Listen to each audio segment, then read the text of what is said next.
In honor of Valentine's, here's my dating rap that nobody asked for. And this is coming from a girl who used to be on the apps, got off the apps. I had 2 crushes this year. I've been celibate for a year and a half. Spoiler, the crushes don't turn into boyfriends. When I say crushes, I mean like I talked to these boys for like 2 weeks. So this is all very dramatic. Everybody thought that crush number 1 was my husband. My friends, my family, everyone was like, this is it. So I'm like, this is it. He was from my hometown. Like, come on, it's giving Nicholas Sparks. Like, it's pulling at my heartstrings. The like small town boy makes it to the big city. Like, I loved it. We go on a couple dates. They're really good. They're the long, hour-long dates. Then he ghosts me. He was never a good texter. And people can say what they want. For me, that's a red flag. It's irreversible. It's not something you can change, nor is it something I want to change about someone. Looking back, I should have known. I'm not the type of person that will confront somebody. If you show me your true colors, that's who you are. So I never texted him again. Regretted it a little bit because I'm like, okay, I need to be assertive. I want to be assertive. I'm learning to be a more assertive girl in 2025. But I always say my husband would never. Like when I'm talking to guys, I'm like, but like my husband would never. And even though it's just a text and I could have sent it, I just don't think my husband would put me in that situation. Maybe that's delusional, but that is the world that I choose to live in. Crush number 2. This was unexpected. I went on the first date and I was like, he's a little, like something's off. Something's definitely off. And I told all my friends.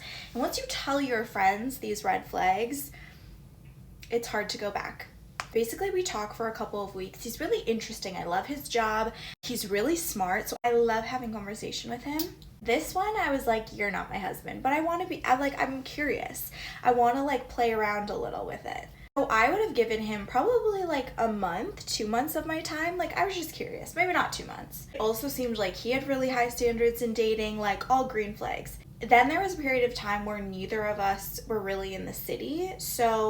But we were still talking all the time. Like we were texting. That wasn't me, that was his doing. So I was like, okay, I guess he wants to like keep in touch all the time, which is like not really my style when you first start talking, but I was like, okay, I'll play along. I'm bored. Basically, he was like gonna plan this big date, blah, blah, blah.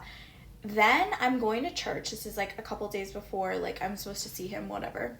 Going to church, I'm leaving because it was a really long sermon. So I was like the first person out of there. I was like ready to go home. And basically I run into him and he's like frolicking through the streets, like super happy. Biggest smile on his face. I'm like, okay, weird. You're so joyful. I turn my head. He's like frolicking past me, chasing another girl through the streets of New York.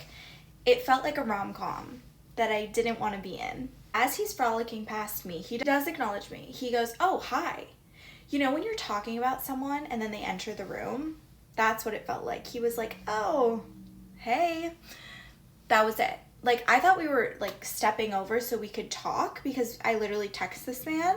He was just frolicking past me, literally sidestepped me in the street to go follow the girl. In my humble opinion, if a man sidesteps you in the streets of New York, there's no going back. There's no, like, you shouldn't talk ever again. So on top of it, he never texts me. He never addresses it, and I never address it. I don't regret not saying anything. That's my dating rap. Your turn.